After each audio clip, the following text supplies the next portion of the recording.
अमान अब्दुल्ला को गिरफ्तार किया गया। कुछ आरोप उनकर लगे थे और ये कहना ईडी कहना था कि पिछले कई बार से उनको सम्मन जा रहे हैं, कोर्ट का भी ये कहना है, और उसको लगातार वो अनदेखा कर रहे हैं, इसलिए उनको गिरफ्तार किया गया। हमारे साथ कुछ लोग हैं, आज ये यहाँ पर प्रोटेस्ट कर रहे हैं, धरना दे रहे हैं और ये कह रहे हैं कि उनकी रिहाई करो।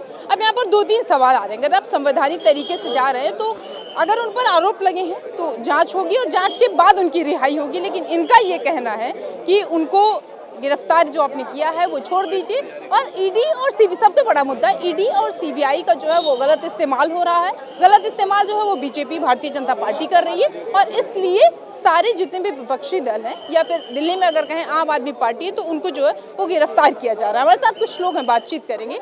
अमान अब्दुल्ला को जो है वो गिरफ्तार किया गया, आप लोग सड़कों पर हैं, सड़कों पर आने से क्या होगा? अरे कोई तानाशाही करेगा, गुंडागर्दी करेगा तो हम क्या अपना विरोध प्रदर्शन भी नहीं करेंगे क्या? कौन तानाशाही? कौन? मोदी जी कर रहे हैं। मोदी जी तो नहीं गए थे अमान अब्दुल्ला के घर उनको उठाने? आप देश में किसी भी नेता देख लो, थोड़े दिन प्रफुल्ल पटेल जी को मोदी जी ने मंच से ये बोला था कि इससे बड़ा भ्रष्टाचारी नहीं है, घोटालेबाज नहीं है। थोड़े दिन बाद वो बीजेपी में शामिल हो जाते हैं तो मोदी जी बोलते हैं इससे बड़ा ईमानदार नहीं है। तो जो मोदी जी के सामने मोदी जी की बीजेपी में शामिल होएगा वो तो ईमानदार है, और जो पार्टी आंखों में आंखें डाल के उनकी नीतियों का विरोध करेगा उसके नेताओं को ये जेल में डालेंगे। हमारी पार्टी को खत्म करने की साजिश चल रही है, लेकिन हमारे डेमोक्रेटिक कंट्री है ये, आपको पता है? अरे है तो क्या हुआ, हम तो माने कोई किसी की पार्टी को खत्म नहीं कर सकता। आप देख लो, अरविंद जी को जेल भेजा, मनीष जी को जेल भेजा, संजय सिंह जी को जेल भेजा, अमानत।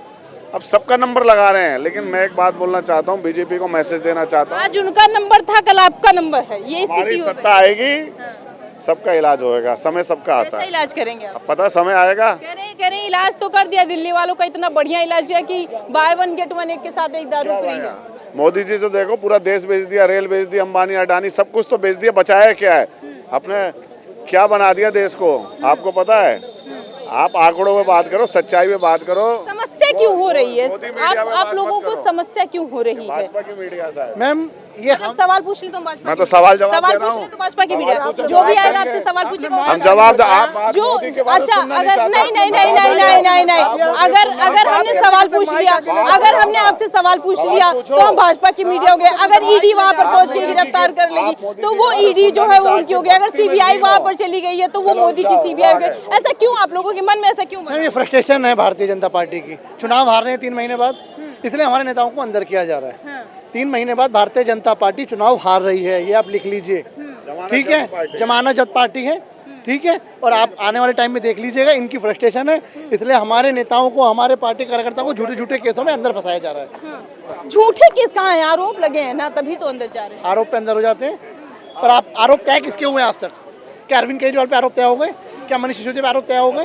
क्या सत्येंद्र जैन पे आरोप तय हो गए? आरोप में ही तो अंदर है ना। संवैधानिक तरीका जो है वो ये है कि अगर आप पर आरोप लगे हैं तो आप कोर्ट जाइए, वहाँ पर आरोप उस पर जो है वो कार्रवाई होगी और उसके बाद चीजें जो है वो निकलेंगी। मैम, आंदोलन करना संवैधानिक तरीका नहीं है, ये संवैधानिक तरीका नहीं है। देश आजाद हुआ इनसे मैम, हम आंदोलन से निकली पार्टी है, हम आंदोलन से निकली पार्टी, हम जन जन तक की आवाज़ पहुँचाएंगे कि भारतीय जनता पार्टी जो कर रही है वो गलत कर रही है, ठीक है? ईडी और सीबीआई का दुरुपयोग गलत है। सवाल फिर घुमा कर वहीं आ रहा है ना कि आप लोग जो है वो ये कह रहे हैं कि हम जो है यहाँ पर सड़कों पर हैं, संविधान को नहीं मानते हैं क्या जो सड़कों पर खड़े हैं? क्या सड़कों पर रहना संविधान नहीं है? देश आजाद हुआ था संविधान इसी से मैम, इसी सड़क से देश आजाद हुआ था। नहीं, आप सड़कों, आप ये कह रहे हैं कि रिहा करिए, आप ये कह रहे हैं कि रिहा करिए, बात मोदी जी तक पहुंचा रहे हैं। आप कह रहे हैं कि रिहा करिए, तरीका है, मोदी जी रिहा करेंगे, मोदी जी रिहा करेंगे, मोदी जी रिहा आंदोलन गलत है, मोदी जी रिहा करेंगे, मोदी जी रिहा करेंगे। इस सवाल का जवाब दीजिए कि मोदी जी रिहा करेंगे। मैम, मोदी जी ही रिहा करेंगे, क्योंकि पकड़ा मोदी जी ने। ईडी और सीबीआई एक तोता है नरेंद्र मोदी जी का, ध्यान रखना। ये आप एक तरफ आप संविधान की बात करते हैं, फिर आप मोदी जी की बात करते हैं, ये कौन सी बात होती है? आपने पूछा ही है, आप अपने सवाल से कंफ्यूज हो रहे हो। नहीं, आप ये कह रहे हैं मोदी जी रिहा करेंगे, फिर आप कहते हैं गिरफ्तार ईडी ने किया है। तो जब ईडी ने गिरफ्तार किया तो मोदी जी क्यों रिहा करेंगे? ईडी किसकी है? केंद्रीय एजेंसी। सेंट्रल गवर्नमेंट किसकी है? सेंट्रल गवर्नमेंट किसकी है? कौन है सेंट्रल गवर्नमेंट का chief?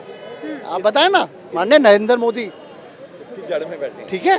Thank you so much. अच्छा ये यहाँ पर समस्याएं यही आती हैं कि जब आप लोग यहाँ पर होते हैं, जैसे अभी मैंने सवाल पूछा था तो इन्होंने कहा कि ये जो है वो भाजपा की मीडिया है, गोदी मीडिया, एक शब्द लगातार ये लोग यहाँ पर कहते रहते हैं। तो सबसे बड़ा सवाल यही है कि अगर कोई सवाल पूछ लेता है अगर ये, तो फिर वो गोदी और ऐसे ये भाजपा की ईडी है, ऐसे सवाल, ऐसे ये सारी चीज़ें कहाँ से आती हैं? देखो मैम, आप जो सवाल पूछते हैं अगर उसकी जड़ में जाए, उसका लॉजिक लेना। अभी इतना अच्छा वो चल रहे थे ईडी और सीबीआई, वो किसकी है? सेंट्रल की। सेंट्रल किसका है? मोदी जी का। और मोदी जी किससे खौफ खाते हैं? आम आदमी पार्टी से। आम आदमी किसकी है? स्टेट की। ये स्टेट और सेंट्रल की लड़ाई तो तब से चल रही है। आम आदमी पार्टी अच्छे काम कर रही है, उनको गवारा नहीं हो रहा। ये चैन कौन बनाने वाला, चैन कौन है, कौन बना? ये जो नेता राजनीतिक लाभ उठाकर अपने फायदे करना चाहते हैं, लाखों हजारों करोड़ कमाना चाहते हैं, ये वो लोग हैं। इनको चाहिए ना सत्ता चाहिए, जिनको और ये सत्ता खोना नहीं चाहते। सत्ता के पीछे ही तो सारा होता है, और ये आज से हो रहा है, हजारों साल से होता चला आ रहा है। सत्ता के लोभ में कोई भी व्यक्ति किसी भी हद तक गिर सकता है। अब मोदी जी हमारे प्रधानमंत्री हैं, अब मैं आपको कैमरे पर उनके गिरने की दास्तान तो नहीं सुनाऊंगा।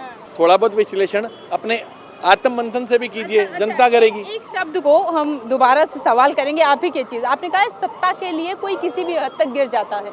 यही तो भारतीय जनता पार्टी भी कह रही है कि केजरीवाल सत्ता के लिए किसी भी हद तक गिर जा सकते हैं। हाँ, तो सवाल तो ये है कि केजरीवाल जी हमारे, इसका जवाब दीजिए। जवाब मैं मोटा मोटा दूं तो, अरे जैसे भी देना हो आपको दीजिए, बस जवाब दीजिए। सुनो, बीजेपी बड़ी चोर है, आम आदमी तो छोटा मोटा एक अच्छा, मतलब आप कह रहे हैं कि बीजेपी बड़ी चोर है, आम आदमी जो है वो छोटी। वो तो बेचारे गन्ना खाने वाले हैं, बस गन्ना चुरा कर खा लिया, बस इतना उनका आरोप है। मतलब चुरा लिया, गन्ना चुरा लिया मान लो, तो क्या हो गया फिर? और वो जो लाखों करोड़ खा कर बैठे हैं, डकार भी नहीं मारते आज तक। ईडी और सीबीआई का ठीक, इनका ये कहना है कि जो है वो सारी पार्टियां वहाँ उनके हाथों में है। हमारे साथ बातचीत करने के लिए दिलीप पांडे विधायक हैं। सर, क्या कहेंगे आज अमान अब्दुल्ला को जो गिरफ्तार कर लिया? देखिए, 2016 में सीबीआई ने इस मामले में केस दर्ज किया था।